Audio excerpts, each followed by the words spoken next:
Publish, publish, publish. That cliche could not be more true for you as a graduate student and throughout your academic journey. It is the currency.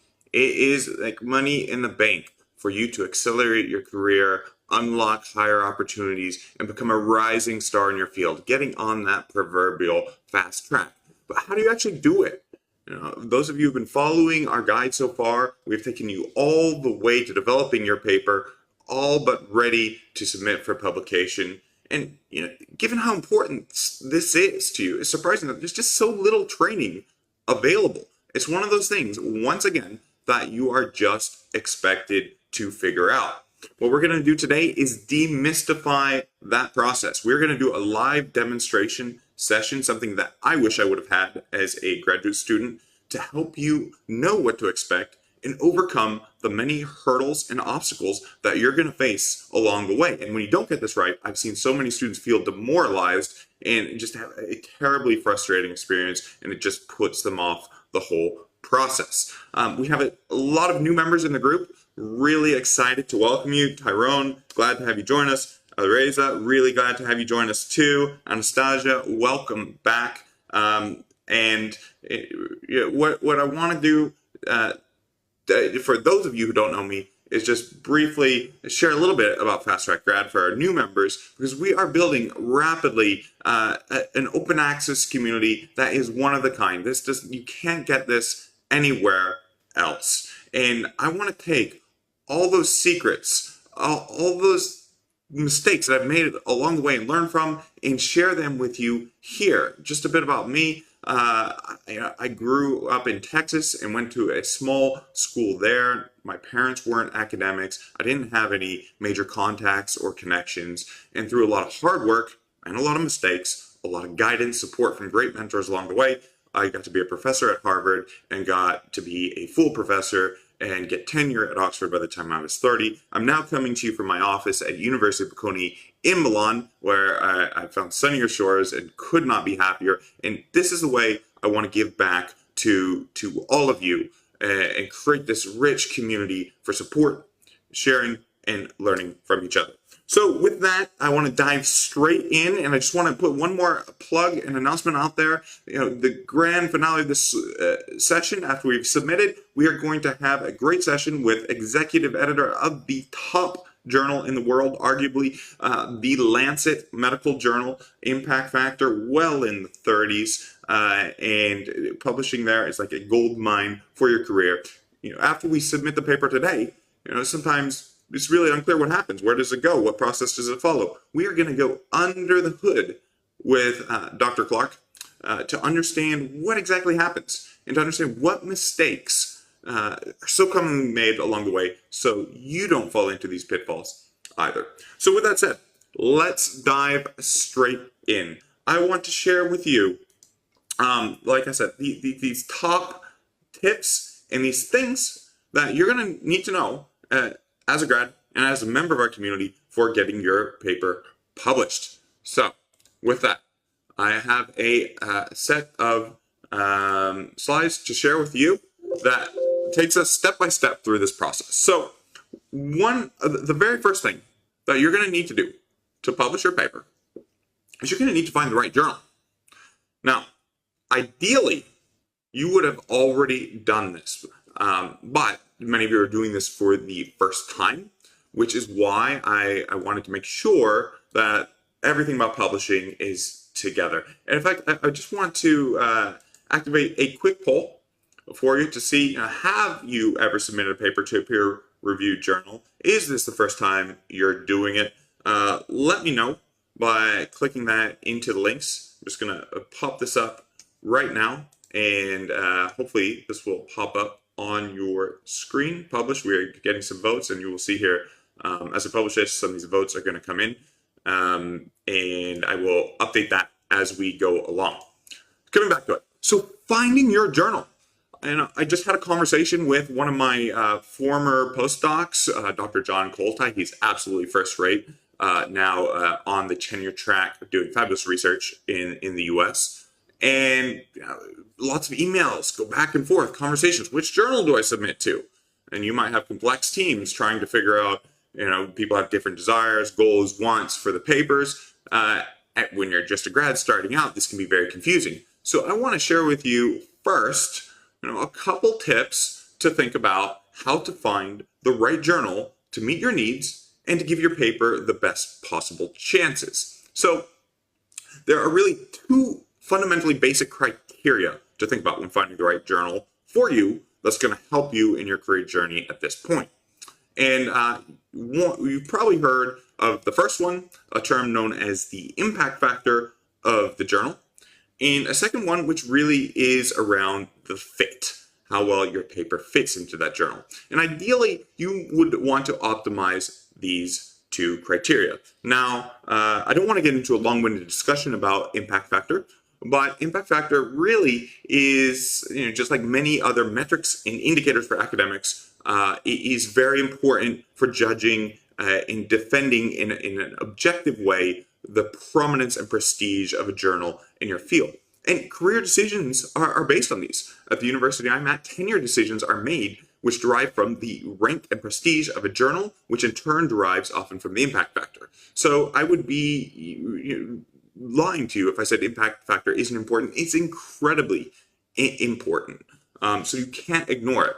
So how do you figure out which journal that could potentially be in your space is going to have the right impact factor? Well, there is a handy way to do that, and it's very simple, thanks to what we can get from the internet now. And it's revolves around coming to Clarivate Web of Science journal citation reports.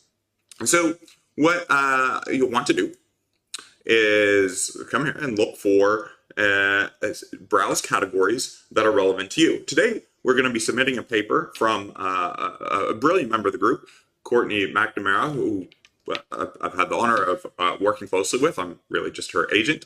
And we are going to submit the paper she has been taking the lead on, and she has graciously, normally she would submit it as a corresponding author, but for the purposes of supporting you, I'm going to be doing that submission process. So, to identify the journal, right, this paper is, let me just pull it out so that you can very briefly see it.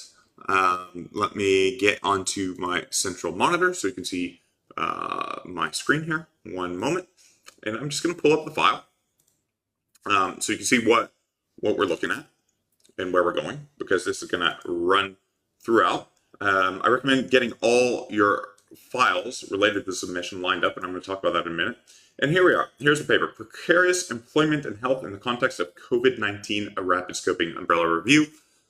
This is a systematic review of systematic reviews, and many of you following the mini course that you'll find in the guide section have been doing systematic reviews. So that's why I wanted to submit a paper from one member of the team who has gone through and reached this point, as we promised, 0 to publishing in under 2 months. And Courtney, I'm very proud of, is a shining example that you really can do this if you follow those steps. So this is the paper we're going to go. And as you can see, this is about public health.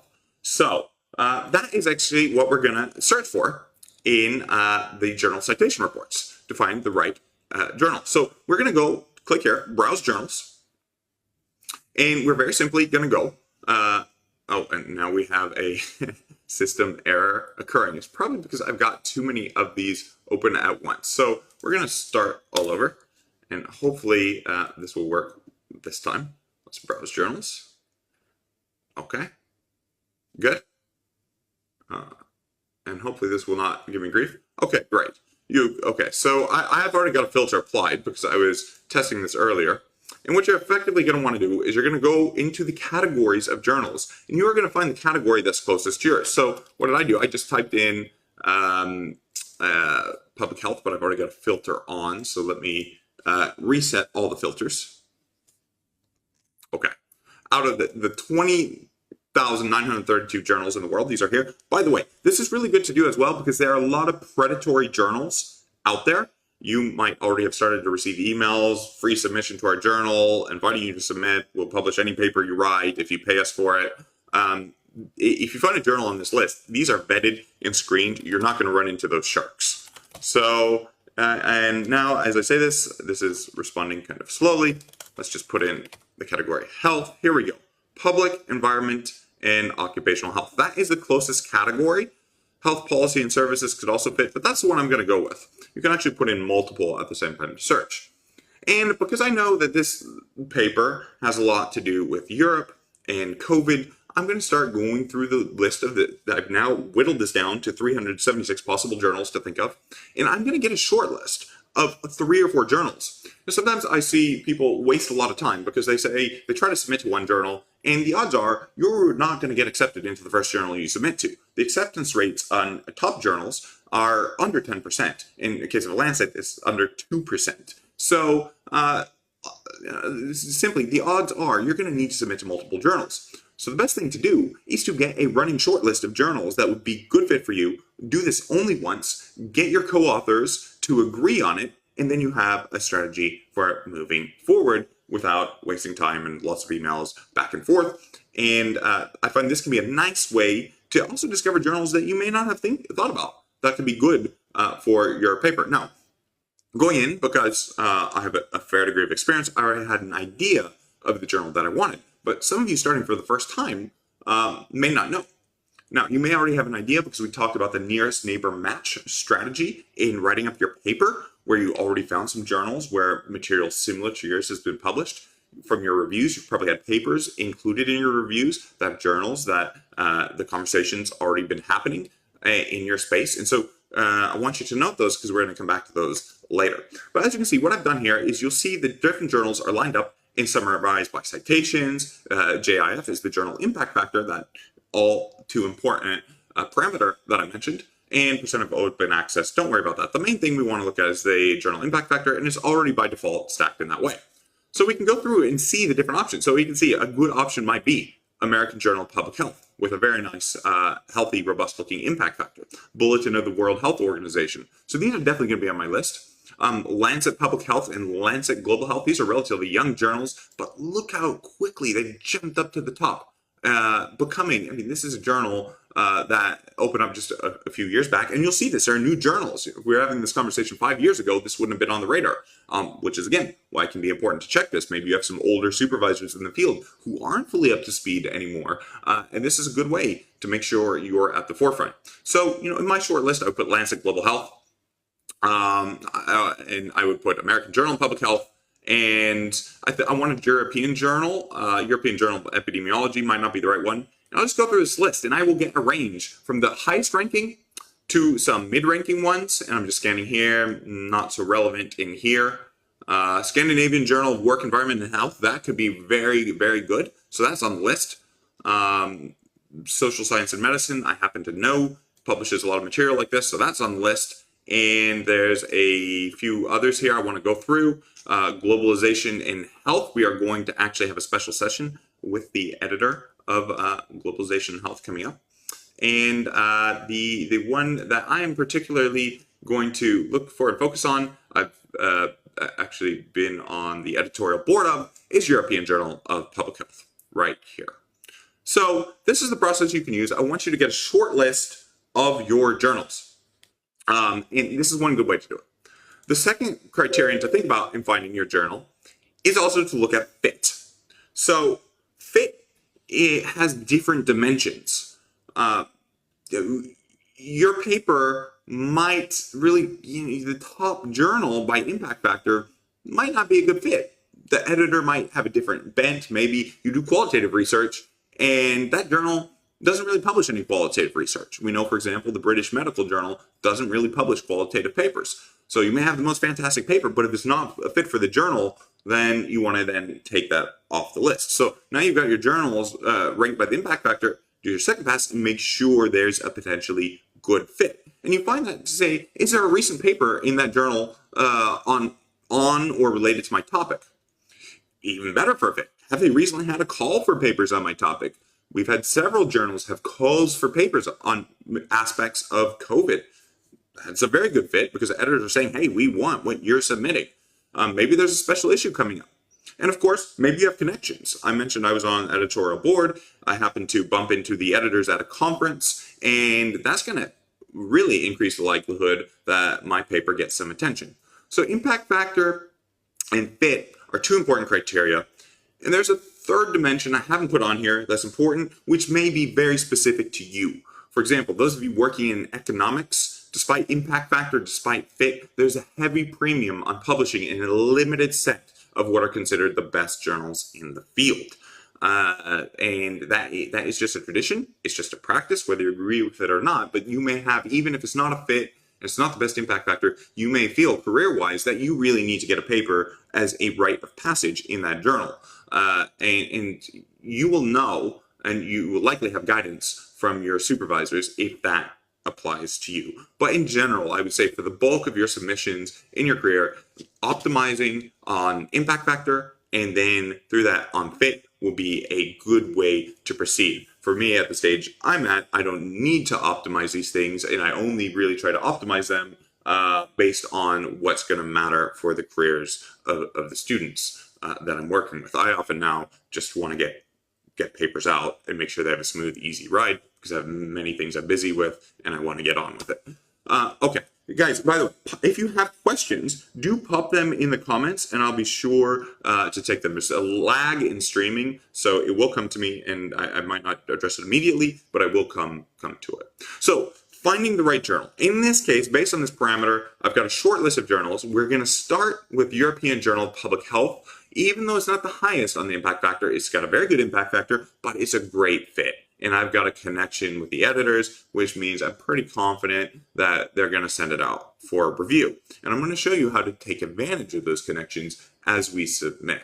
But as a backup, I really like a journal that Courtney and I didn't think of until I just did this search to share with you guys today, which is that Scandinavian journal I found. And going back down the list, we will probably consider, if it doesn't get through, Lancet Global Health and American Journal of Public Health. Okay, so the next thing you need to do, that's really important, and many people skip this step, is to check the submission guidelines. Journals differ considerably, and this can be quite annoying and frustrating in what they ask for. So what you want to make sure you do is you go to the journal page and you go look at what the instructions are for authors. So what are we going to do? European Journal of Public Health, instructions for authors. Every journal should have this, and it'll come here right at the top, instructions for authors. And this is going to set out exactly what you need to have in place in your paper. It's going to tell you the nuts and bolts about the journal. And this is your reference guide. And I often keep this up when I'm submitting to a journal for the first time because I might not know what kinds of things they're going to need. And it can get very frustrating going back and forth, changing your paper, updating. And it's just much easier to get everything together, prepared, and then start the submission process. So aims and scope. So if this is on your journal, sometimes this can help you just to make sure this journal is really a fit. If they say, look, we really emphasize quantitative papers, your qualitative research might not be a good fit there. So have a look at this and see what's going on. You'll see they usually have an online submission site, and there's a link to submitting online. We're going to go to that. And here they have very helpfully a checklist. Now, I've got a checklist prepared for you today, but this is a checklist that is specific to the journal and its formatting. So we're going to actually want to hang on to this, and we are going to come back and refer to this to make sure that our paper meets all these things. Minimum font size, text has double line spacing, word count, maximum number of references are within the limits. Because one of the most frustrating things that happens for students is they go through, they submit their paper, and what happens? They get an automatic email back that says, your paper has been unsubmitted. Please follow the formatting requirements.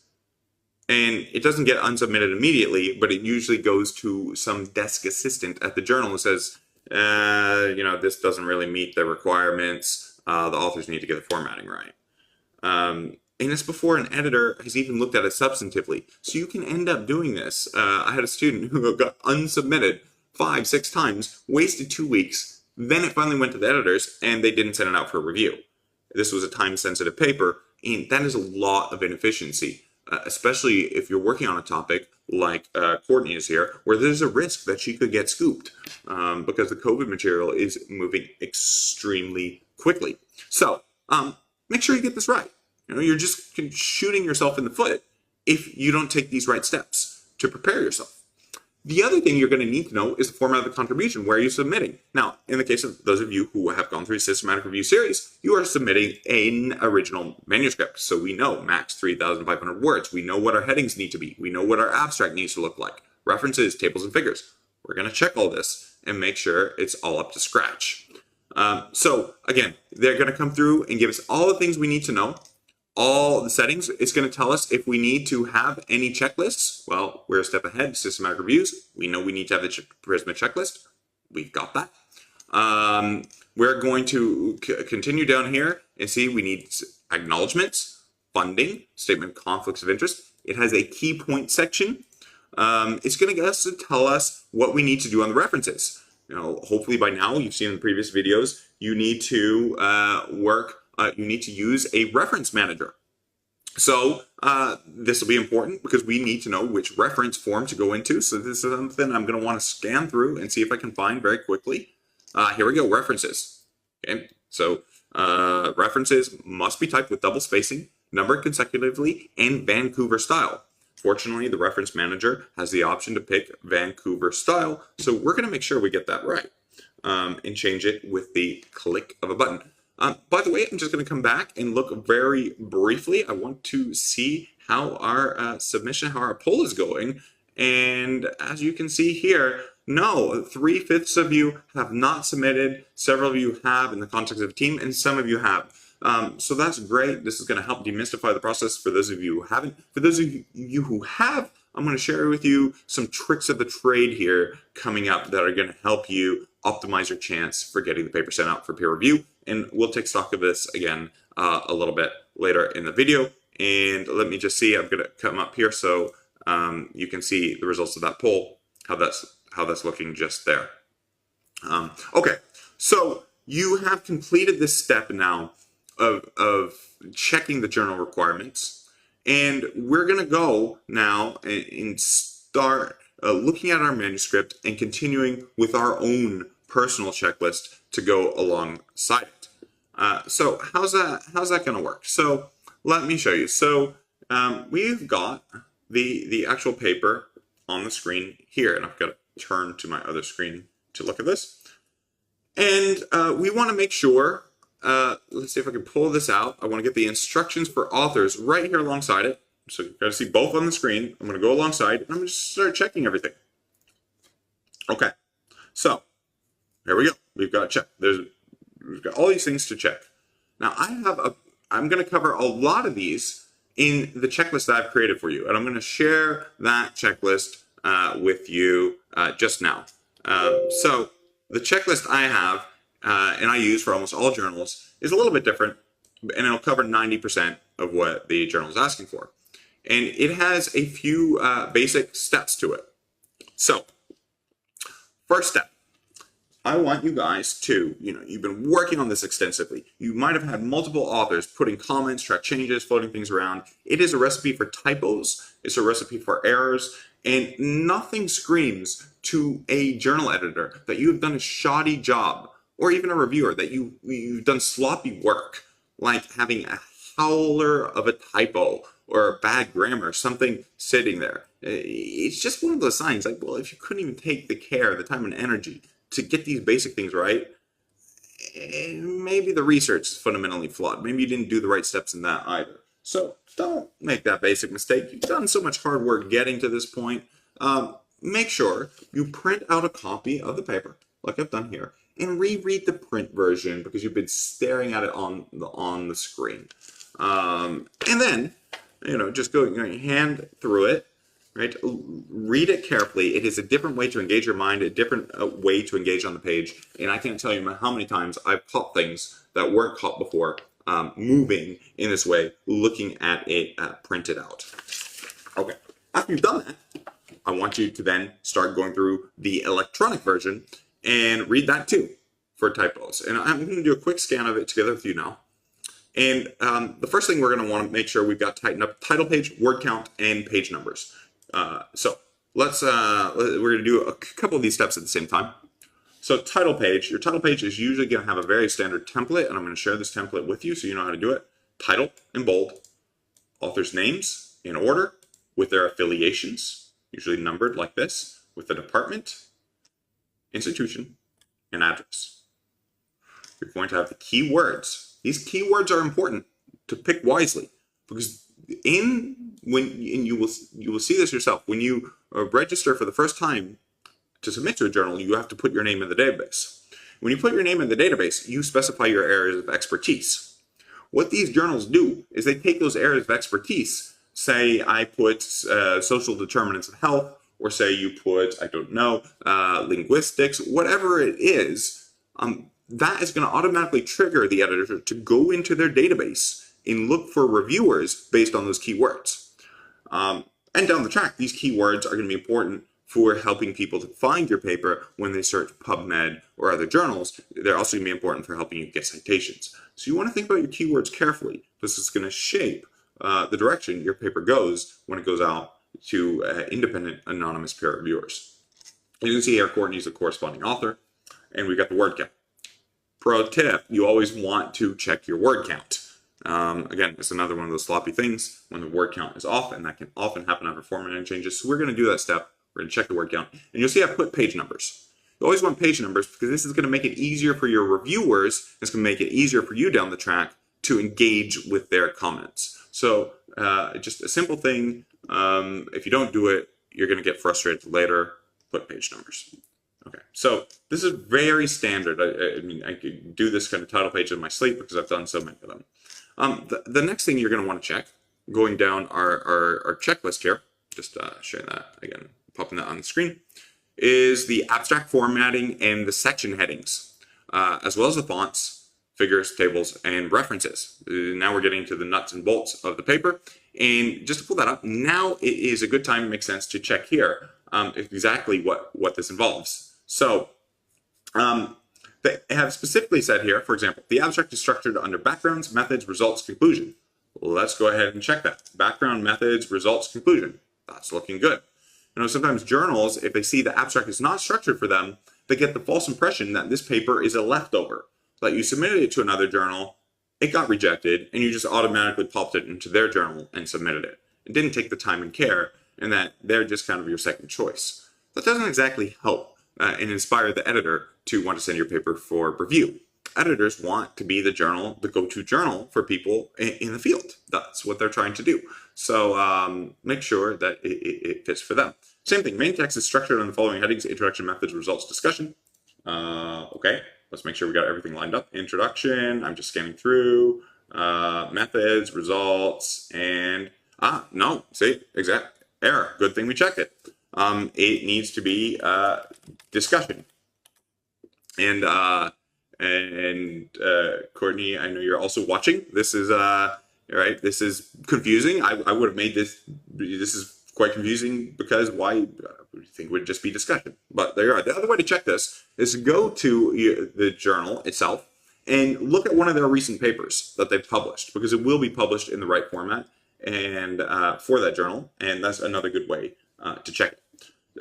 We've got another thing here, double line spacing. And I know this is a little bit tricky to see, so pull it over.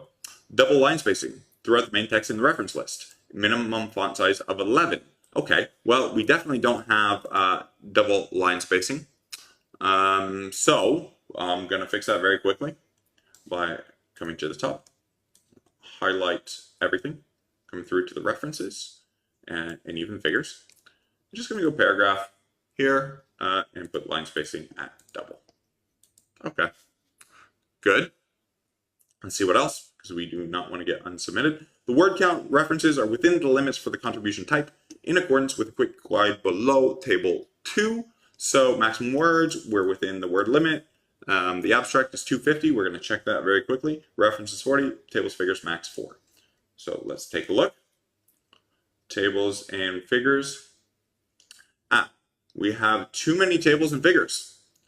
So I'm going to do a little trick.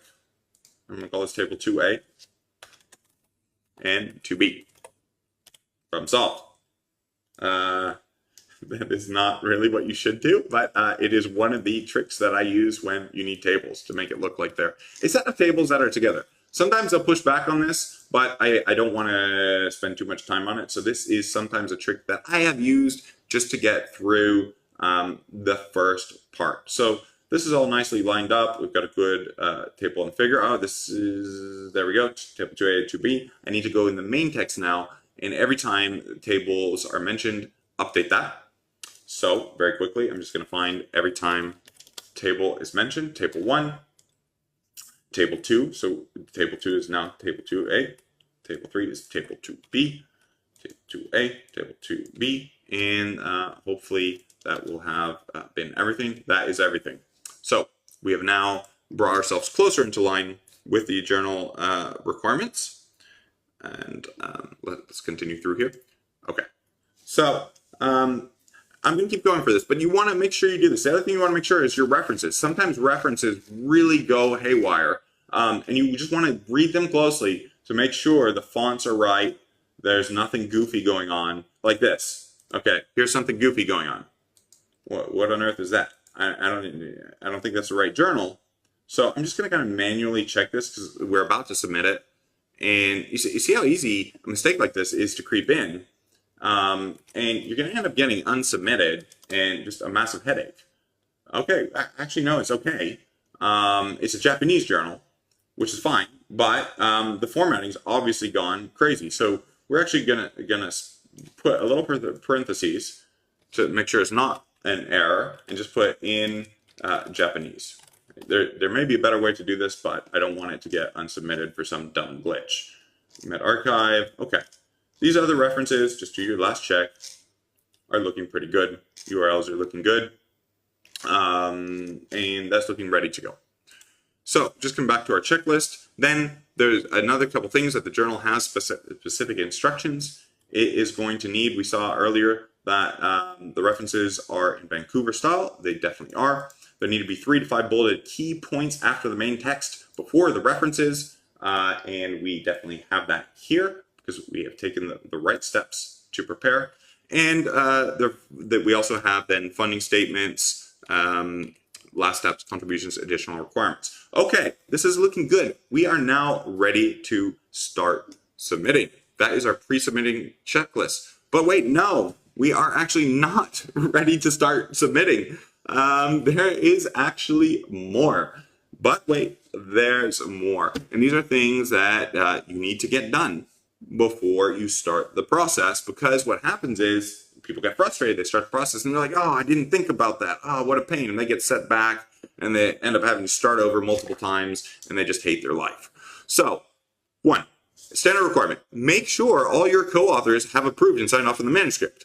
You do not want to have egg on your face, and this has happened to students I know who, in their enthusiasm to submit the paper, it sends out an automatic notification to all co-authors of the paper, and then their curmudgeonly, crusty, fuddy-duddy old professor says, I didn't approve this paper, and they CC everybody, email the journal, and the journal editor's like, I just can't be bothered with these guys anymore, and it blows everything up. Make sure everybody has approved, or it can cause you headache. I mean, there have even been cases where people have submitted, maybe an author didn't agree with the findings for whatever reason, and later on, even after it's been published, go on and then dispute it, and the paper ends up getting pulled from the journal. It's happened, and this raises a lot of ethical quandaries. So just make sure that you have given your co-authors the chance to approve and sign off before it goes out to avoid those glitches. The other thing you're going to need to do, which is very important, is you're going to need to think about who are potential reviewers and non-reviewers for this paper. Some of you may work in fields that are very polarized. Scientists are known for a certain pig-headed stubbornness, taking one corner of the field and defending it to the death. Now, I don't want to get into the philosophy of science on how this enables the field to grow and move on, and paradigms of scientific changes and revolutions. I don't want to get into it, even though it's a really fascinating side. If you're interested, do get in touch with me. Just a side love is Friday night philosophy of science reading. But you do want to identify, people in your corner. And the editors expect you to identify favorable reviewers. Now, what's really important here, Do not make this mistake. Okay, and I've had people on my team do it. They're like, oh, this person's really great in the field. I'm going to have this person be a potential reviewer. And then what happens? This reviewer comes back with a scathing review. The game here is the editors expect that these potential reviewers are going to be in your corner. They expect them to be friendly, and they expect them to give the paper a nice ride. So sometimes people just starting out, it's like, oh, science, I have to be pure to the science. I just want the best people to review it. No, don't do that. You get the people who are going to be in your corner because that is what the editors expect. If those people you suggest come and burn your paper, that looks really, really bad. So pick your potential reviewers wisely, and you want them to be friendly. And I am just 1 second here. I just want to check something because I see as we're going through this, I am getting a message from Courtney, and so I want to know what she's saying in case Courtney, as I was going through, it's very possible you've spotted something that I haven't. So hang on a second. Do pop that if helpful in the chat. I see an attachment here. Just to heads up, I might be working with an older. Right. No. Yeah, Courtney, just I know you're watching. I've taken some steps to update the paper, so don't worry. This is the latest version of the paper. But good point, Courtney. The content's there. It's based on the last version you've seen. So I've even got to take the step. I don't want to submit the paper, and the Courtney says, "No, you submitted the wrong version," and then things get messed up. So you definitely keep warm your co-authors and make sure everybody's happy, especially when multiple versions float around. These kinds of errors do creep in. You can see how many micro steps you've got to take along the way, and it creates a lot of potential for error to happen. So that handles, coming back to it, the potential reviewers. What do I mean by non-reviewers? You'll see this in a second. Journals ask, are there anybody who you don't want to review the paper? Now, when I've been an editor of the journal, cheekily, when somebody says, is there somebody you don't want to review the paper, I always send it to those persons anyway. Because it tells me that there is hostility, there's a debate in the field, and I want to know what that debate is. Because often I might want a commentary on the paper, I want to get more attention to the journal, so I actually completely disregard the non-reviewers, and I go actively to them. So I always leave non-reviewers blank. There is a better strategy for dealing with non-reviewers if you really don't want somebody to work on your paper. There's a time I worked in a field, and I knew there was a certain author who always hated what I had to say because he disagreed with it. So, that cliche, keep your friends close, keep your enemies closer. What I did was I would send him the most polite, gentle, flatter email, go to the mentor's guide to see how to do that, and say, dear so-and-so, I won't mention the names, although if you track some of the debates we've been in, you'll know who it is. I knew, you're such a star in the field and you did such great work. I'd be so honored if you could give me feedback on my paper before I submit it. And what do I get? I get the most scathing review. This is a heaping turd, not even worth the paper it's written on. And I know I'm getting flamed by this guy, but that's good. Because then what I can do in the paper is in the acknowledgments, I can say, special thanks to this complete jerk who I know is going to reject the paper. What does that signal to the editor? Oh, this person's involved in the paper. Obviously, that can't be a potential reviewer, so we're not going to send it to that person. So you've effectively been able to exclude people from the review process without naming them as people you want to exclude in the review process. So I certainly recommend you avoid the non-reviewer suggestion altogether and only recommend potential reviewers who you think are going to be sympathetic and supportive. The other thing I talk about is sometimes we're going to have a chance to write a cover letter. The most important thing when you submit is to optimize your chances that paper actually gets sent for peer review. And we're going to write a cover letter together here in a minute. And in so doing, you have the opportunity to identify potential people in the journal who it gets assigned to. So a journal isn't just one editor. There's a board of editors, and the editor then says, okay, based on my team of editors, who's the right editor for this paper? Ideally, you can get to know who that is. And sometimes, if it's not clear who the right one is, you can actually suggest that in the cover letter, making it easier. They won't always send it to that editor, but I know, for example, when I submit to a journal like Social Science and Medicine, I know there's, for example, Winnie Yip and Subbu Subramanian, just two people in the field, and I know which of those two I want to have be the handling editor for my paper. And I make sure that I set up the submission accordingly. So these are probably things that you've never thought about before. In fact, I didn't learn them as a grad student. I didn't learn them as a postdoc. I probably learned them mid-career. But they have value for you right now. And I wish I would have known them before. Okay, that's your pre-submission checklist. And thanks for the positive comment, Tyrone. Glad you're getting value out of it. Daniel, great to have you join. I was mentioning how journals have some top conventions, and Econ is definitely one of those with the importance of the top 5. And many of these strategies are also going to apply there. Okay, just continue on. So now, finally, we are ready to submit. So let's go ahead and do that together. And I'm going to come back to the browser where I have pulled up here. And let's go straight to the link to submit your manuscript. And I'm sure, Courtney, I know you're with us on the edge of your seat saying, no, please don't let one of those dumb errors creep in. But rest assured, we have checked the manuscript carefully, and we are set now. So log in. Okay, I said it's just a general thing to make your life easier because I always forget my password. Get yourself an ORCID ID. It's just one of those side things that kind of gives you a common login for all these journals. Okay, here we go. You're going to log into the system, and when you do it for the first time, you're going to fill out that database. Remember that database with those keywords I mentioned a moment ago. That's going to help the editors figure out where your paper is going to go. So you want to go home, and you're going to have 2 buckets here. One good thing that's going to happen when you finally do register and submit your first paper, a lot of good things happen actually, is that you are going to get in their database and you are going to start getting sent papers for peer review. And you're going to be able to sit on the other side of the process. And being a good peer reviewer helps make you a better author. So this is one of the many reasons why it's important to submit right away, so you actually start reviewing papers yourself, giving you a clearer, sharper eye to critique, catch errors, and make your papers stronger as you write them now.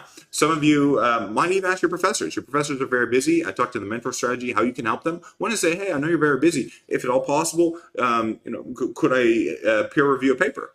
And often what will happen, I get asked to peer review 3-4 papers a day. It's completely impossible. I don't know what they think. The only thing I have to do is review papers. But I often pass them on to graduate students because it's a great opportunity. So if you can get an opportunity, it's a nice thing for you to have on your CV now, and it's a great way to learn.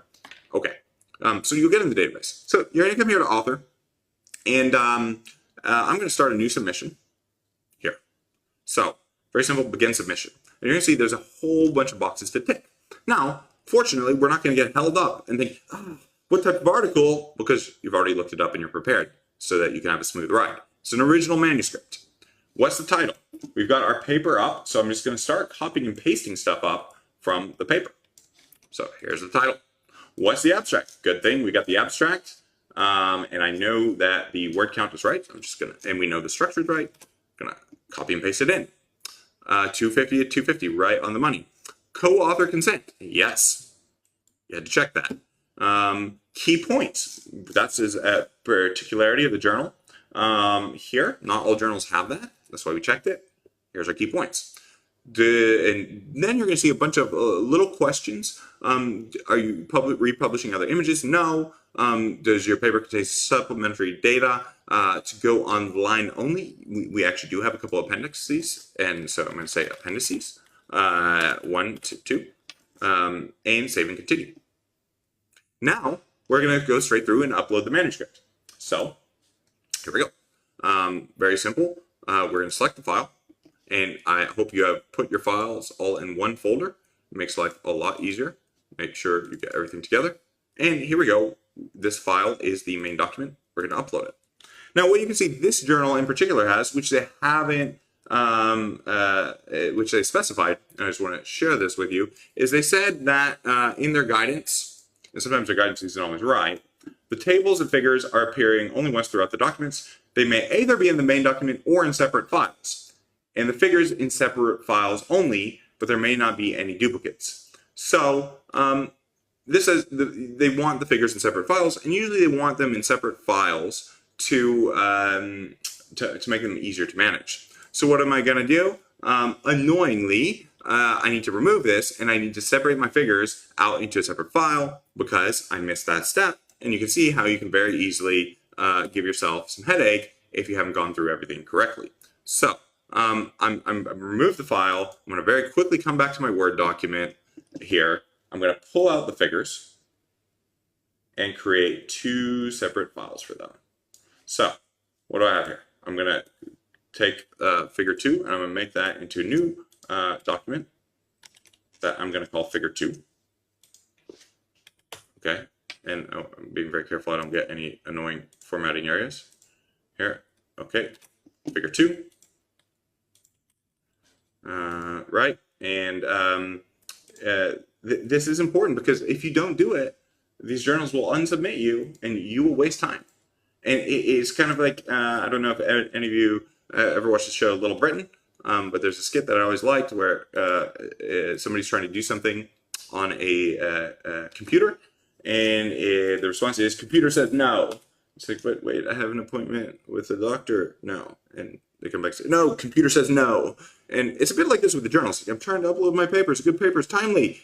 Computer says no. And it's just a dumb block. It's like dealing with a robot on the phone when you're trying to get help and you can't get through to a real person. So it's painful, I know, but you just got to do it. You know, it is, you know, how high up as you get in the field, you still got to deal with this annoying stuff. Okay, figure 1's coming here, and put it there. Make sure we get everything lined up. Okay, good. Now we're good. Okay, we're gonna save our file again. Okay, and we are now back to uploading. Okay, file 1, final precariousness. Okay, that's the main document. Now, let's select file 2. We've got our new figure 1. And that is going to be black and white. This is the file 3. We've got our figure 2 flowchart, which I actually, where did I put? I think I put it on the main computer. Yeah, and I've just saved things in a messy way, so I'm going to have to clean that up later. And this is another figure. And we have a couple appendices. So let me just upload these for now. Go to the appendices. In the meantime, while this is uploading, do pop in any questions you have to the chat. You know, I really do think by demystifying it and showing you that this isn't rocket science, that where you are now in your career, it might seem like, oh, this is so hard to do. It's only for people who are really prominent in the field. You guys can do this now. It is an incredibly empowering feeling to publish your first paper, and especially to do it as a graduate student. I mean, you make yourself a player, an active member of the field, and figure out, is this really something you love? Is this really something you want to do the rest of your life? Many times I've been unsubmitted from journals and bang my head. I have started to question it before. Okay, so now I just need to get the supplementary files for online publication only. So I've got an appendix 1, I'm going to upload, and I got one more supplementary file, which is an appendix 2. And by the way, I'm a big fan of appendices. I stack lots of information in my appendices because you can have unlimited numbers of them, and they can help defend yourself against the attacks you're going to get from reviewers. All right, save and continue. Step 3, keywords. We've already anticipated this. This is in the Word document, so we're going to go to step 3, and I'm just going to copy in the keywords. And you can see this is just plugging directly into their database. So we've got COVID-19 as a keyword. We're going to add that. We are going to have precarious work. We're going to add that. We're going to have essential workers. These are specific to us. Really exciting paper, by the way, just showing how workers in informal, vulnerable positions without fixed contracts have not only borne the brunt of COVID, but have been amplifying its spread. And you've probably heard reports in Germany of outbreaks in meatpacking institutes, similar in US and factories. You know, workers that are kind of that third rail that nobody sees, but really keeps everything in our world going. Delivery drivers, truck drivers, others, and they've kind of been lost and not part of the story of COVID. So, you know, just hat tip to Courtney going through the guides and doing a great job. Okay, the authors and institutions. So I'm not the corresponding. Courtney, okay, it's going to say I'm the corresponding author because I'm submitting it, but we will deal with that later. So add an author, find the author's email address. So for example, I will put one on there here, and sometimes they're already in the database. Usually they're not. So we'll search because we publish a lot here. We're going to add him here, and so this is why it's good to have an ORCID ID. You're also making life easier for all of your co-authors to do this. And let me see. I've got to pull up Courtney. I got to pull up your email address to get you in here, and you're just going to change the order of the authors. Get everybody lined up the way you want them. In some fields, this order doesn't matter, and people just go alphabetically. In those of you who are in public health, it's incredibly important. And because sometimes the authors are impossible to find because they changed institutions, they're not up to date. But here, Courtney's right there. So Courtney's the lead author on the last. Let's update the order. And I might be able to assign. There we go. Courtney, you are now the corresponding author. Hopefully that will not give me any grief now in terms of submitting. So I've checked my account details. We're good. We are almost there. Now, this is the step that people get hung up on. Suggested reviewers. And Courtney, I know you're out there. We have not thought about suggested reviewers, but I'm going to add some reviewers for us just now who I know are going to be sympathetic. So, good buddy of mine here, Jacob Bohr, who's amazing. One of the first students I had the pleasure to work with while I was a professor at Harvard. He's at Boston University. And, you know, you don't need all these details, but there we go. Good enough. Reason, expert on social determinants of health. Great. So he's going to be a reviewer. And editors have trouble finding reviewers. You want to ideally make it easy for your editor to get a reviewer. One thing that happens when they send out to these potential reviewers is they don't get a response. And then your paper just sits there for ages, and the editor forgets about it, and months have gone by, and you're like, well, when am I going to hear back on my paper? And especially if it's timely, it's incredibly frustrating. So look, I'm adding friendly reviewers. I mentioned John Coltype. Is he independent? Of course not. He's my former student, but he's going in there anyway. They expect you to do this. So you're like, how is this an objective scientific peer review? Hate to burst your bubble. Peer review was never an objective process. And that's why journals experiment with it. It is the least bad system that we have. Social, and I'm just going to put social determinants of health, something to signal that he's appropriate to review this manuscript. Select, okay, and then we're going to add one. Oh, and I have to remove it because I have to edit it because I can't spell. And then one more. I'm going to add my co-author on my book, Sanjay Basu, which I think is who is really first rate, one of the smartest people I have ever had the honor of working with. Stanford.edu, and also what am I just gonna say? Inequalities in health. Really amazing guy. Okay, so now we got 3 good reviewers. Save and continue. Almost there, almost there. Now, cover letter. I mean, if you're doing this for the first time, at each step of the way, you're going to get hit with something that you didn't know about. And you're going to get frustrated. And you might feel like then you have to run back to your supervisor or co-author and figure out what to do. So I want this video to be a point of reference for you. Cover letter. Cover letter is extremely important. I see people writing long cover letters. On the other side, as an editor, I just ignore it. What you need to establish, right, is going to come straight from your introduction, like we talked about in the last series. Why are we having this conversation now? And what did you find that's so important to my readership? You need to get to the point extremely quickly. So often what I like to do is ask a question, a one-liner, right? If you can summarize your paper in 1 line, that's amazing. These editors don't have a lot of time. I know the editor of this journal because I chat with him. Dear Professor Alabeck and Dr. Zegers, right?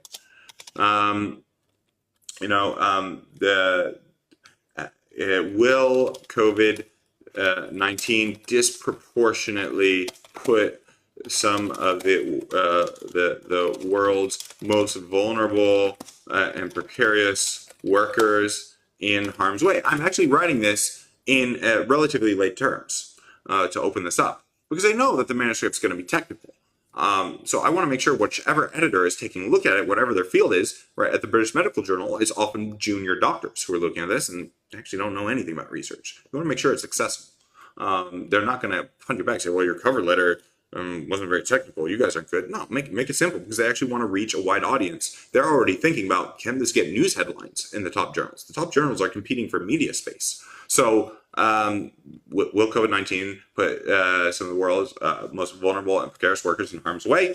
There has been speculation that this could happen, but it has not yet been investigated rigorously. Just something very quickly that I'm putting together. It doesn't have to be perfect. Here we perform a rapid systematic, so I'm not even using the technical term, systematic review. Systematic reviews, it's an umbrella review, which demonstrates that precarious workers have not only had exceptionally high COVID incidence, but contributed as super spreaders to amplifying the pandemic. Now, I've written this in a way that, look, so you guys are looking at this, I don't work in this field. You don't work in this field, but you know exactly what happened, exactly what we found, and you can see that's pretty important. And that's what you want. You want them to send it for review. You want to get a shot. Because the reality is about 80%, 70%, especially in higher impact journals, are going to get cut at this stage without ever being looked at. So you want to optimize your chance to get through, and that's what the cover letter is for. Sometimes, to make it easier for the editors, we have made several suggestions for peer reviewers as follows. And sometimes I just recapitulate here. I'm not going to do that in this case because I've already put it in. But this does make it a little bit easier for the editors sometimes. The other thing I want to say is, we believe these findings this is a general journal, would appeal to a wide public health readership. Remember, in our guidance, we had a description about the journal. You want to use, if you can, their language to say why this is your chance in the cover letter to say, why is this, why is your journal right? Wide public health readership of EJPH, which is the acronym for the journal. It will be especially important to guiding, to informing policy and practice in the context of an evolving pandemic. Thus, given its prominence, its importance and timeliness, we would also request the potential for a fast track review. And fast track, you can again see where the name for the group comes from. So we want a fast track review, which, if the journal will do it, will mean we can get our review back in as fast as a week. So you always want to do things that are hot. If it's science, it's hot. If it's science, how can it be science if when I publish in economics journals, I get frustrated? How can it be a science if it takes 3 years for a paper to get out? Okay. Fast track review, sincerely, and David Stuckler and Courtney Mac. I can't spell. Sorry, Courtney. On behalf of the co-authors, right? So we're writing this together. Courtney, I'm putting my name up front here because the editors know me, and that is an advantage. If you have somebody who is prominent and known in a positive way, put them up front and take advantage of that lead. Sometimes prominent authors can actually backfire if they are not friendly or there's a history there.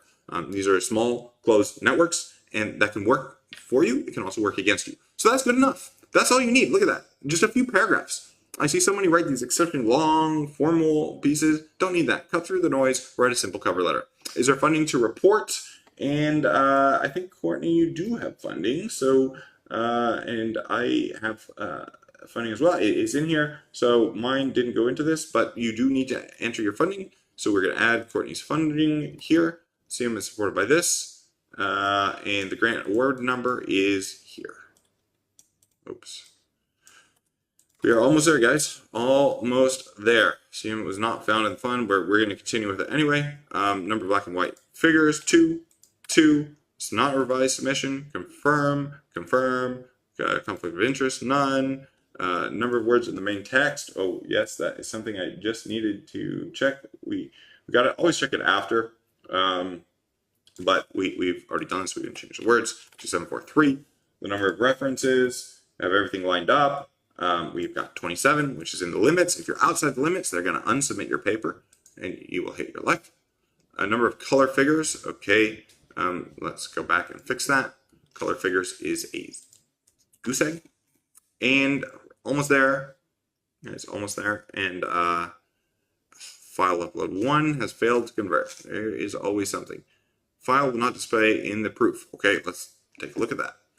And even being fully prepared, this stuff is just going to happen. So let's go back to appendix 1. And let's upload a file. It's a supplementary file. Let's go back. Appendix 1, search strategy. I see what's going on. I think it is from the dots in the title. That I'm sure that's what's going on. I'm going to rename this and take those dots. Sometimes in the title, it says appendix 1 dot search strategy. That can throw things off. So we're going to try this again with the renamed version, and hopefully this will go smoothly this time. Yeah, you can waste endless hours troubleshooting something like that.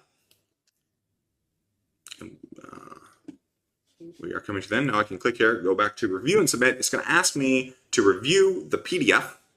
You're almost done. Thank you. That will be a big relief for everyone. I'm going to have a nice drink after this to commemorate. Since we're in Italy, it's probably going to be an Aperol Spritz. Highly recommended for hot summer days. Okay. Exactly in the context. Oh, wait a second. See, that's not good. You check your proof. Why is it saying in the context of something went wrong with the title? So, glad we checked it. Got to go back to the title and see if something did not come out. Right. See how easy that comes out? And then the first thing the reviewers see, you've done all this hard work, all these checks, and then the first thing the reviewer sees is precarious employment and health in the context. And they're thinking, do these guys even speak English? Right? So, that got messed up. And believe me, that these howlers happen, and then your paper is almost dead on arrival. Okay, so got to view the PDF proof again. Then I'm going to do a very last step. Once this is submitted, it's still not over here because we're going to do an extra step. So, okay, this is good. I recommend you guys go scan through it, make sure everything turned out the way it's supposed to turn out. Your figures turn out looking good. Everything's nice. Sometimes I've gone through and scanned that, and then even in that extra scan, I spotted things that shouldn't be there. So going to view the HTML proof, and going to go through, and it's not showing on the screen, but this is just basically, effectively, it is just taking me to, let me see if I can find it for you to share it. It's just going to take me to a proof that kind of shows what the paper would look like, and go look at it like there to make sure that everything's good. And let's come back to the submission. And we're good. Submit. Yes, we're submitting the manuscript. Woohoo! We're done, Courtney. Paper is in. Fingers crossed. How would you rate the submission experience? This is a 2. You guys are terrible. All right. So they get a 2 for the submission rating, and we're done. Now it's like sit tight, relax, and hope these reviews come soon. But there's more. We are going to, because because you have a connection here, and this sometimes helps, we're going to come and we are going to say our cover letter. Oh, shoot. Now I don't remember what the cover letter is. Maybe the copy is not in here. Oh, one other thing. You can go back to your author dashboard. This is something you want to do. Always do this. I like to notify my co-authors so I can see this manuscript is now submitted. It's going to be assigned to somebody. I'm going to view the submission here, save a copy of that, just for your reference. You never know. You always want to have the latest version you've submitted, and get your cover letter. I'm going to reuse my cover letter,